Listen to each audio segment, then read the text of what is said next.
This is the CBS Evening News with Dan Rather and Connie Chung. Good evening. Connie is off tonight. The National Rifle Association and Republicans won a big one this evening on Capitol Hill. President Clinton and the Democrats lost big. In a showdown vote, the House of Representatives refused to pass the new anti-crime bill. Assault weapons were the key.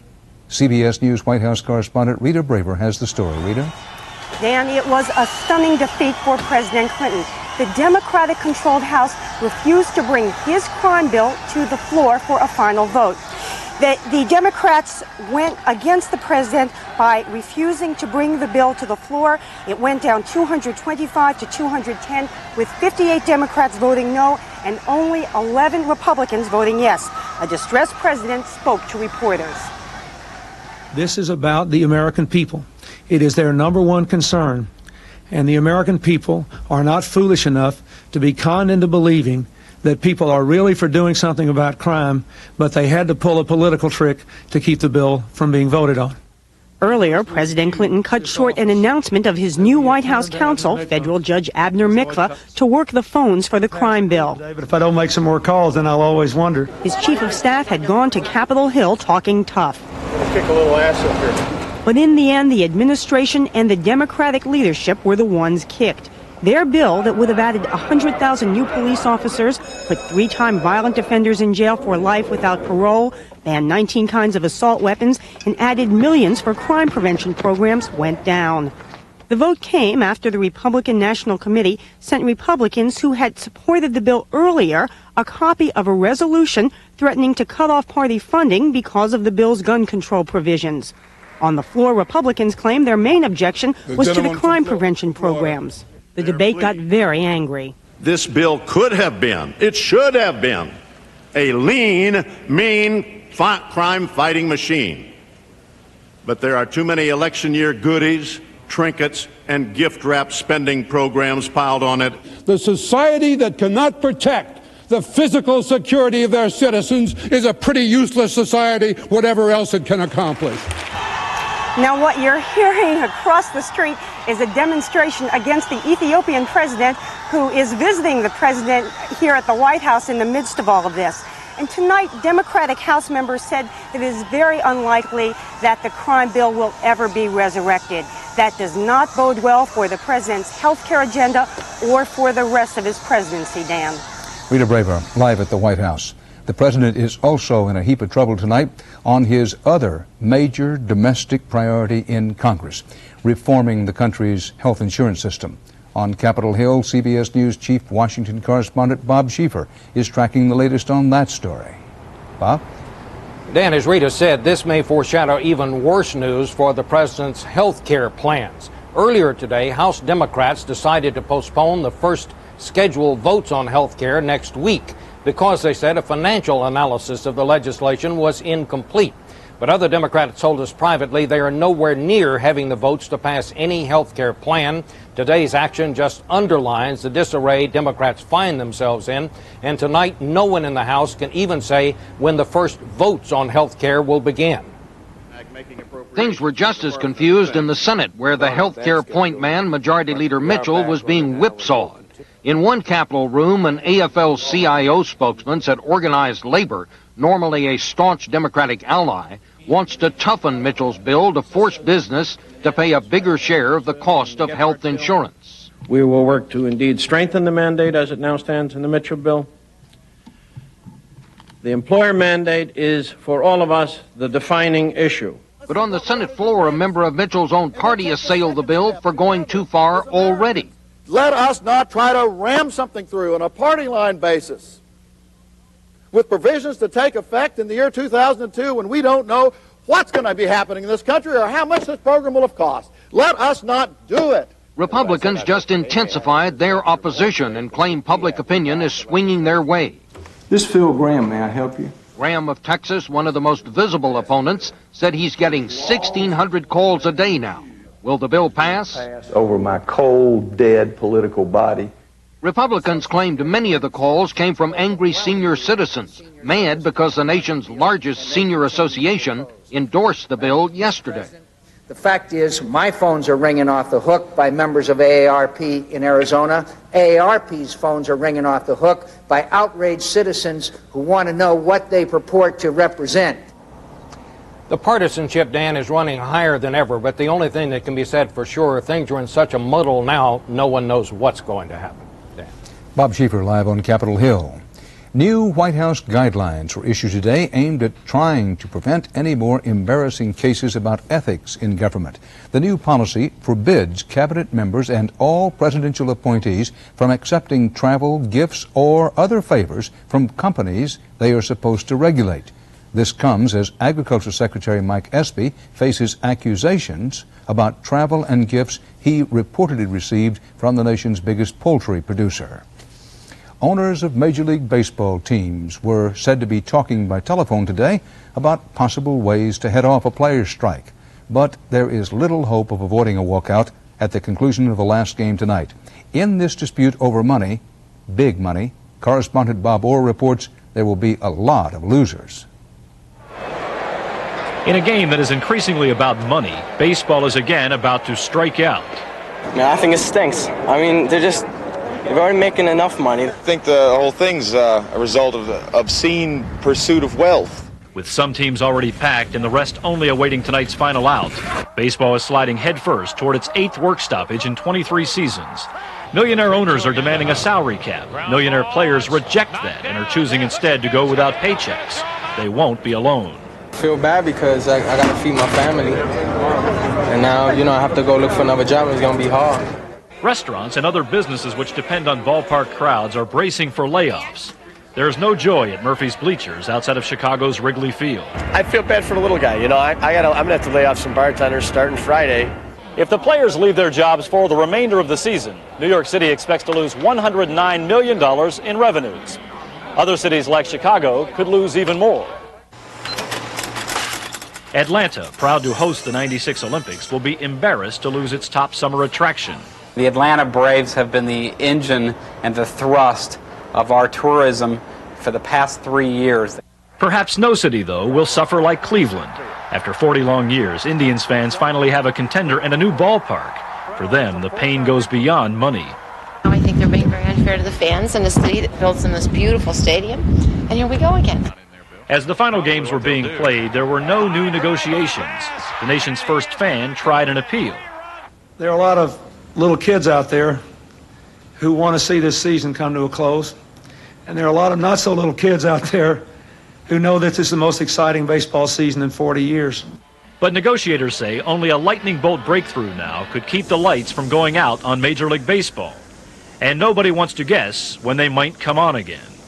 Bob Orr, CBS News, New York. Coming up next on tonight's CBS Evening News, Bosnian Muslims under fire. President Clinton wants to lift the embargo on selling them arms. And later, Eye on America. Tonight, what made one child kill another?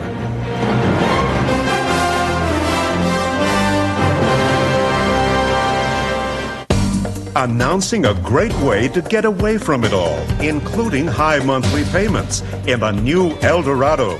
Because for a limited time, the Eldorado, with its 270 horsepower Northstar system, is only $399 a month for 24 months with $2,500 down.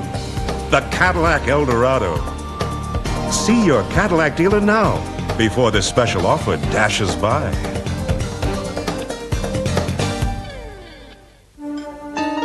Your doctor said, what?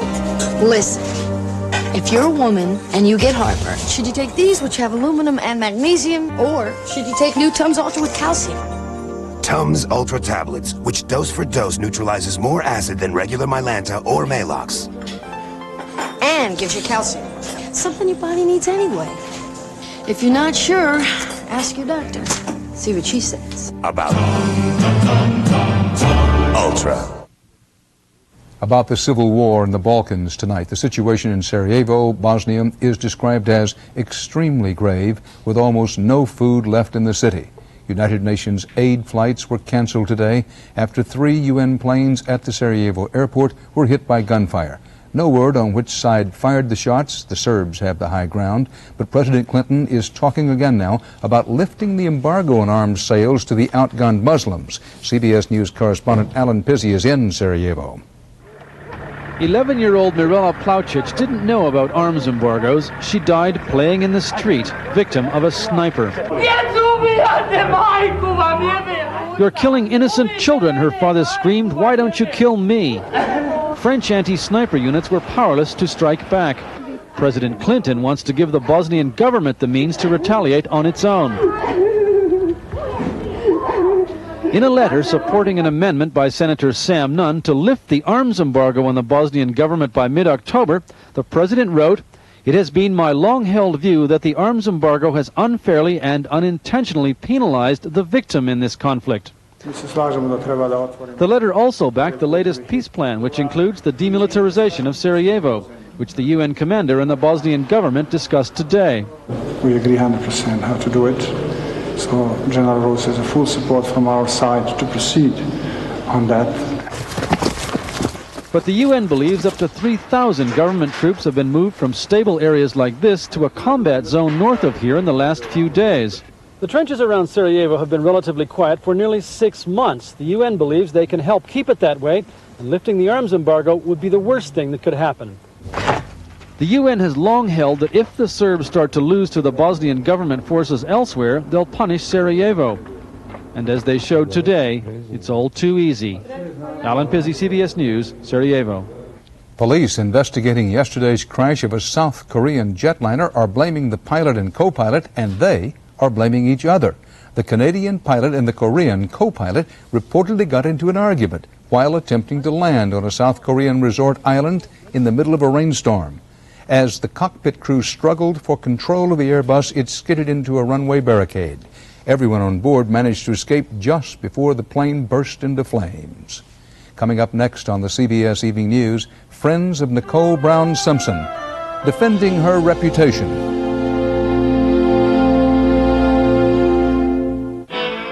Contrary to popular opinion, we at Oldsmobile don't think that the news today is all bad, or that the press is out to lure readers with sensationalist stories.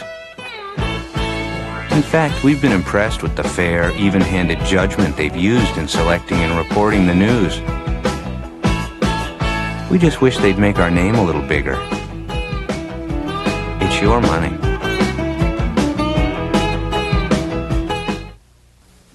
Some nights, my husband Ben is out there for hours, in spite of his minor arthritis pain. When he has a flare-up, he takes Advil. For minor arthritis pain, doctors recommend Advil most. And Advil's gentler on his stomach than aspirin.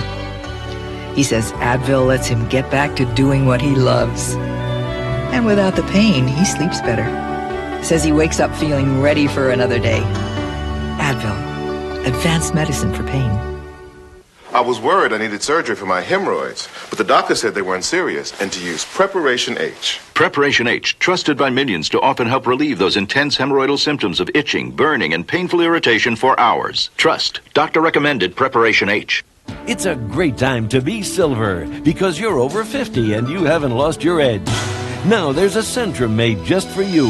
Centrum Silver, for your changing nutritional needs. Centrum Silver. It's a great time to be silver. A baseball strike could end more than a dream season. It fouls the chances of players like this first baseman of the future. If he can't make the winning plays, he won't make the big bucks. No play, no pay. He may be baseball's future, but does baseball have one? Eye on America tomorrow on the CBS Evening News. In less than 6 weeks, O.J. Simpson is scheduled to go on trial for the murders of his former wife and one of her friends. Today, friends of Nicole Brown Simpson were defending her against expected attacks from O.J. Simpson's attorneys. They fear a smear campaign. Simpson himself is back in jail tonight after a trip to the hospital. Correspondent Bill Whitaker has the latest from Los Angeles. O.J. Simpson was taken from his jail cell before dawn to a Los Angeles hospital where he underwent minor surgery to remove a lymph node from under his arm for diagnosis. The procedure was planned and uneventful. He's in a good mood. As I say, he's a little sore, but he's doing well. Swollen lymph nodes can indicate cancer, and Simpson has a strong family history of cancer. As Simpson recuperates, defense and prosecution are mapping out strategies for the trial. And friends of Nicole Brown Simpson now fear the trial may make a victim of her all over again. Nicole Simpson's character and lifestyle are likely to come under intense scrutiny during the trial. Now, some of her friends are speaking out preemptively in her defense. He had a beautiful 5'7" blonde who looked like a Barbie doll, who also was a mother to his children, who was well liked, who was quiet, who also did the dishes.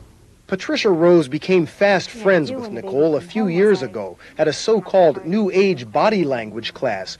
She confirmed that even while the Simpsons were separated, they had a tempestuous relationship, sometimes passionately in love, sometimes violently at odds. It's like walking on eggshells. And we used to talk about that when she was with him, she didn't know when he was going to have an outburst. Nicole was always trying to fix it. She was always trying to make it better. Rose says she doesn't even recognize the Nicole Brown Simpson who, since her death, has become weekly fodder for the tabloid press. The woman who reportedly partied the night away in Hollywood clubs and ran with a fast, glamorous crowd. It's an image the defense could exploit to shift the focus off O.J. Simpson. Even though the defense may believe it's a good tactic to attack Nicole and show that she associated with other people who may have committed this crime, a jury may not like that attack. Or the judge may not even allow it. But Patricia Rose says she can't wait until the trial to find out. Like most of Nicole's friends, she's remained silent until now that she's worried people will forget the victims. Bill Whitaker, CBS News, Los Angeles. The government says there was a sudden burst of inflation last month, fueled by caffeine and gasoline. Wholesale prices jumped 0.5%, the biggest increase in more than a year. Gasoline prices were up 8% as warm weather pushed up demand. Coffee prices soared 43%. Cold weather damaged the crop. The Federal Reserve is expected to raise interest rates again next week in another, it is said, attempt to keep inflation in check. New fears of inflation helped send stock prices lower today. The Dow Jones Industrial Average lost nearly 16 points.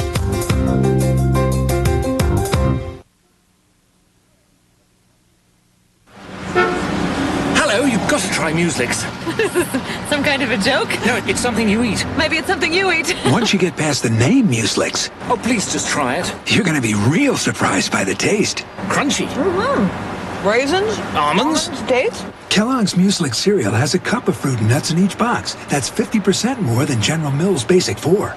I'm surprised it's wonderful. Thank you so. Thank you. On my way now. Bye-bye. Hello, you've got to try Mueslix. You gotta be kidding me. If you have problems falling asleep, your world is about to change.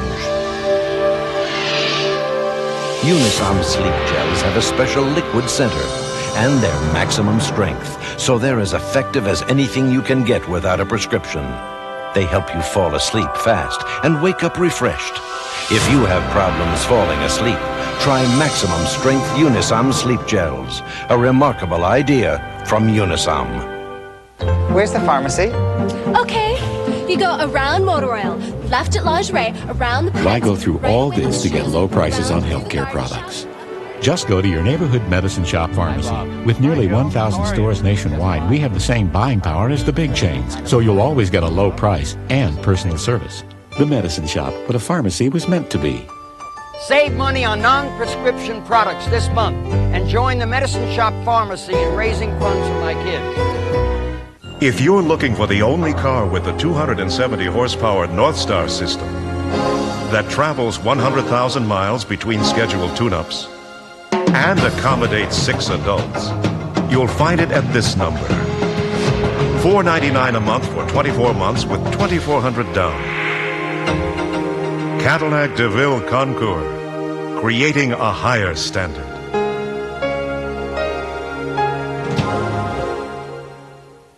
How far would you go to protect your home? A security force cleaned the crooks out of here. Now everyone's safe. But are they too safe? Eye to Eye, tonight.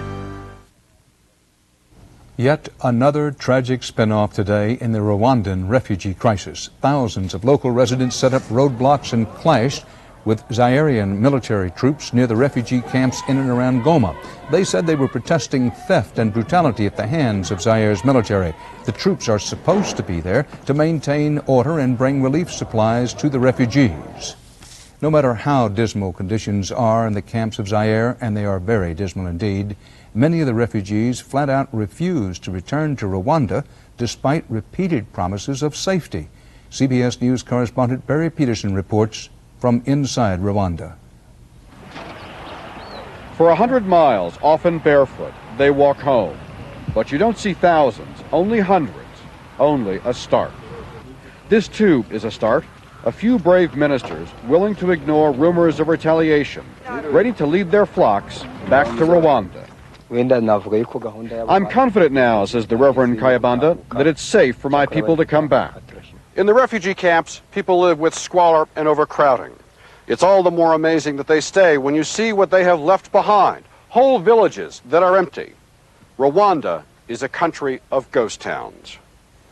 And fields lush with tea that will rot for lack of harvesting, of vegetables going begging for lack of customers. The victorious rebels insist that people, all people, will be safe. Along the way, instant hospitals are going up to lure the refugees. Ask him if he's ever had malaria before. They fill as fast as they open. There's hope for them here. They have a country to come back to. You have to wonder why they want to stay. They must be very scared. Evarista Mitarare is a leader of a nearby village. He wants his people back. It's lies and rumors, he says, that the returnees are being killed. For some, staying in the camps meant certain death. We were about to die of hunger, says this man. UN peacekeepers and aid agencies are running a human Pony Express, truck ride to truck ride. Millions fled the civil war. Some may stay away for years. Only the brave or the desperate believe there is no place like home. Barry Peterson, CBS News, near Ruwenzori, Rwanda. Coming up next, Eye on America. Too young to die. Too young to kill.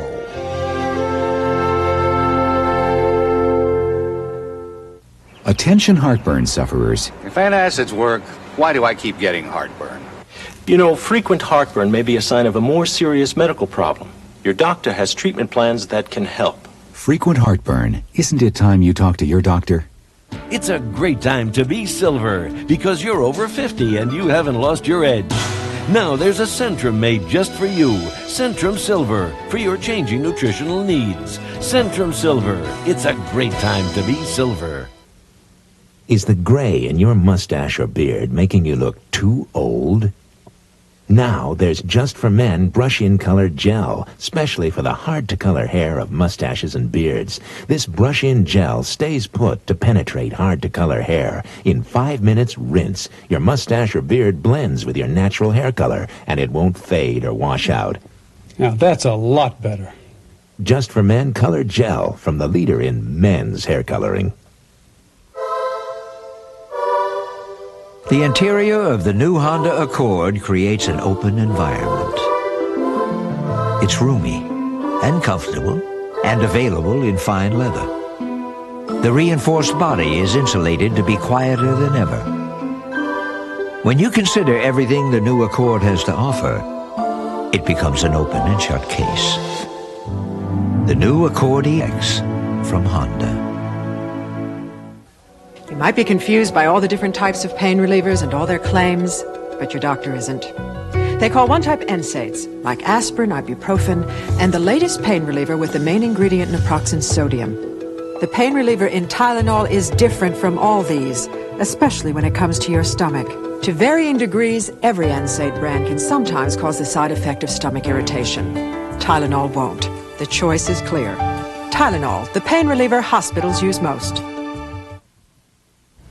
Few murders draw anywhere near the attention of the O.J. Simpson case. But in this country, sad to say, murders happen every day in big cities and small towns. And one day, the town was in upstate New York. The victim was a child. So is the killer. Correspondent Anthony Mason has the story in tonight's Eye on America. The mother of 4-year-old Derek Roby had a nickname for her little boy. He was my cute little firecracker. Derek Roby had been walking alone to day camp in the small town of Savona, New York last August. He was found murdered in a nearby field. But the identity of the killer stunned the community as much as the news of the murder. Anger caused him to kill 4-year-old Derek Roby. Police arrested 13-year-old Eric Smith, a Savona boy from an old Savona family. Smith faces 9 years to life if convicted of second-degree murder. I don't think it's in our human nature to ever want to think that somebody we know or played with our children or we sat down and had coffee with or whatever could be capable of killing somebody. All rise. Or that the confessed killer could be so young. In the trial now underway, the prosecutor has described how Eric Smith lured Derek Roby along a shortcut to camp and suddenly choked him. And as Derek started to struggle, to gasp for life-sustaining air, Eric tells us, he says to himself, "Forget it." And he squeezed harder. He then described how Eric picked up a 26-pound rock. And Eric says he, with 2 hands, threw it into Derek Roby's head. A year later, the town of Savona is still learning how difficult it is to recover from what happened in this field, how hard it is to find sympathy for the families of 2 of its children, one who was killed and one who is a killer. It's like if you feel sorry for Tammy Smith, then you're not being fair to Dale and Doreen Roby. It was through Mary Davidson's backyard that Eric Smith led 4-year-old Derek to his death. Just right about here. I think we're uncomfortable with it because we don't understand it. And because we don't understand it and don't know why it happened, we don't know that it won't happen tomorrow again. It happened, defense attorneys contend, because Eric Smith suffers from a rage disorder, caused in part by epilepsy medication his mother took during pregnancy. He, at the time he was killing Derek Roby, lacked substantial capacity to appreciate the consequences of his actions. But even the pastor at Savona's Federated Church believes ultimately Eric must accept responsibility for his actions.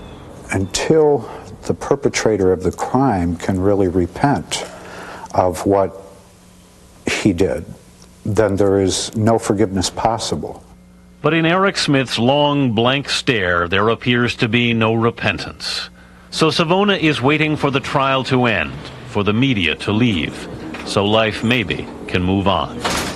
I think there will always be that remembrance that tragedy struck here, but I think that the town is going to keep together. Even if the questions are never answered. Why did one child kill? Why was another child murdered? In Savona, New York, I'm Anthony Mason for Eye on America. And that's part of our world tonight. Later tonight, on Eye to Eye with Connie Chung, residents of a crime-ridden apartment complex find out that the cost of private security is personal liberty. For Connie and for all of us at the CBS Evening News, Dan Rather reporting. I'll see you tomorrow. Good night.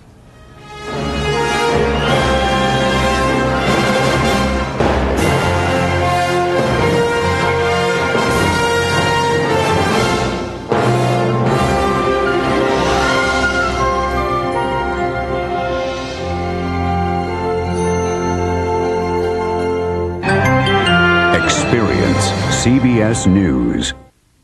This is CBS.